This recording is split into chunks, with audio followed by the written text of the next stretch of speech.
In this report, we worked with Professor Prue Huddleston from the University of Warwick to ask 3 questions. Firstly, to what extent do high-performing independent schools work with employers to support the learning and outcomes of young people? Secondly, why do they do that? And thirdly, how do they go about it? And we did this to try and make sense of how these schools, high-performing independent schools, who are under no obligation to work with employers, whether they're actually interested in doing so, and what happened as a research, because they're under no obligation from the government or any of these. And what we did in order to be able to address these questions was 3 things. Firstly, we did lots of desk research. So we selected 20 very high-performing independent schools, household names, and through websites, through published materials, we'll be able to draw together a sense of the extent to which they worked with employers around careers events, workplace visits, talks, work experience, and so on. So it's public information there. Secondly, we went to 6 leading independent schools, high-performing schools, and we talked to staff there, typically for half a day, about what they did, why they did it, what impacts they felt it had. And thirdly, we drew on data from a survey of 987 young adults, some of whom have been to independent schools, and we were able to get a sense about what their experience was and how that compared to young people who didn't go to independent schools.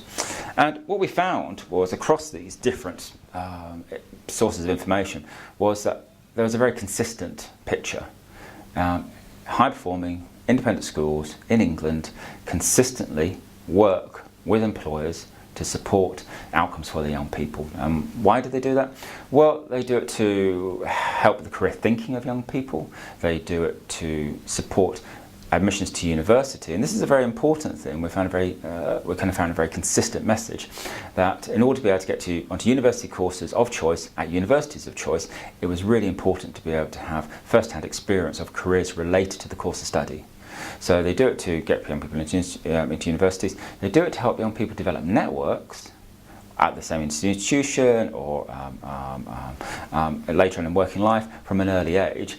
And finally, there's a very clear message that they do is to develop a culture of expectation. And so what we found was that, in some contrast to the state system, there wasn't a focus on kind of learning or of teaching.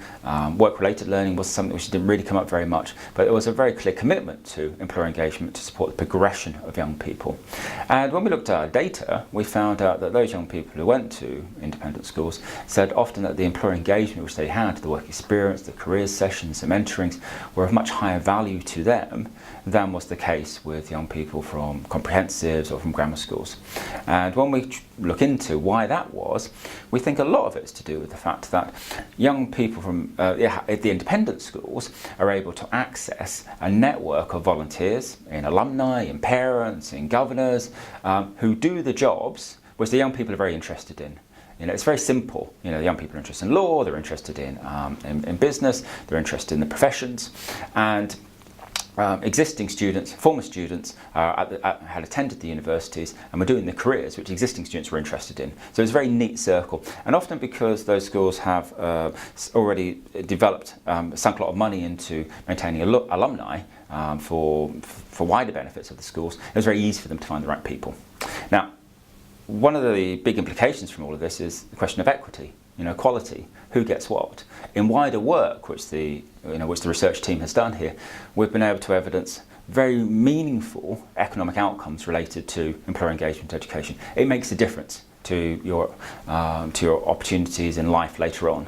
And then if we look at who gets what, if we look at the quality of what young people get, we find that consistently, young people from disadvantaged areas, from comprehensive schools, do a lot worse than those from the selective schools. And there are reasons behind that, and I think some of them are ones which we're able to identify in this report.